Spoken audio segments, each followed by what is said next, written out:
Okay, so this one we want to go to transformational.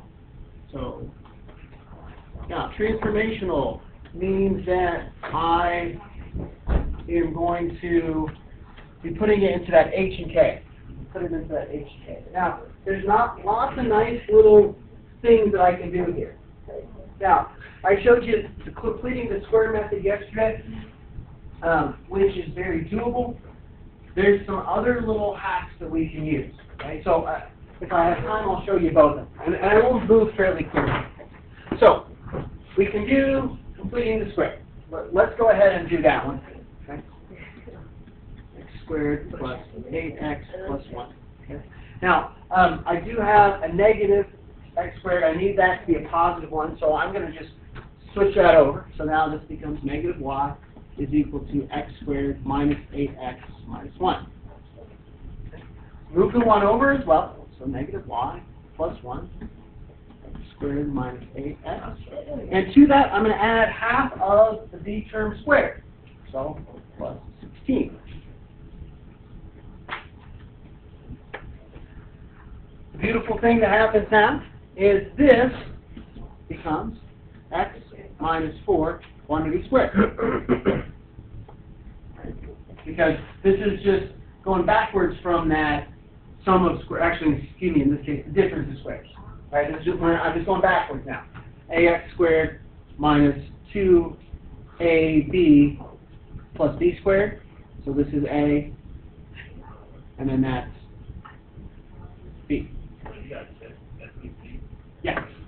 Where did that come from? That's half of this term squared. Okay, because remember, in our format, ax squared, let me do that in different color. I don't get that one. So this, our form is ax squared minus 2ab plus b squared. So I took the x is a, right, and to find b, I just take that number divided by 2, and then I square it to get that. Now, completing the square is all based on the fact that there's no coefficient there. Right? And then I'm going to go ahead and add this stuff together. So I have negative y plus 70.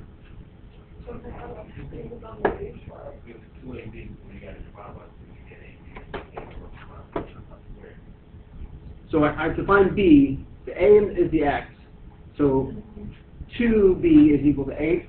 So b is just going to be half of it. Alright, so now I got that, and this is starting to look like my transformational form. I'm going to move everything back over.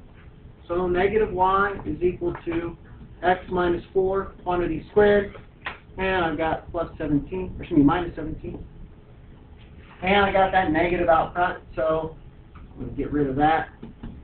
Negative x minus 4 quantity squared plus 17.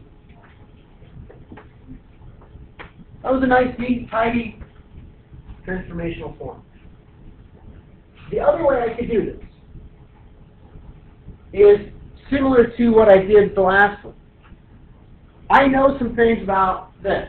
I know the vertex occurs at negative b over 2a. So negative 8 over 2 times negative 1. Right? And so that means the vertex is going to occur at 4. The y-coordinate is going to be f of 4.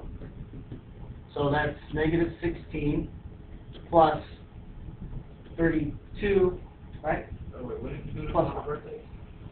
I'm sorry, what? What did you do to find the vertex? If I remember some things about vertex form, that, or excuse me, standard form, I know that the vertex occurs at negative b over 2a, f of negative b over 2a. And so I do that, and that's 17. Okay. Now I can just plug in to what I know. So f of x is equal to a x minus the x-coordinate of my vertex, which is 4, squared, plus that. And I, of course, need to figure out what a is.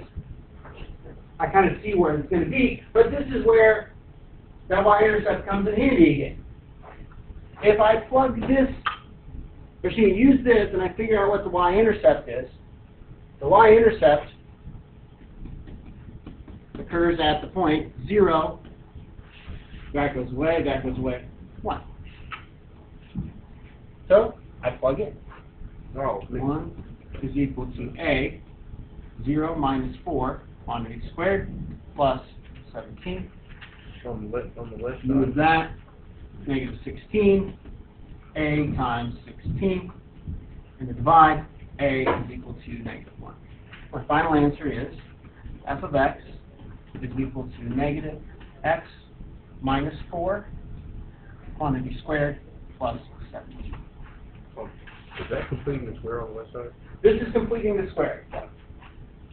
And then, so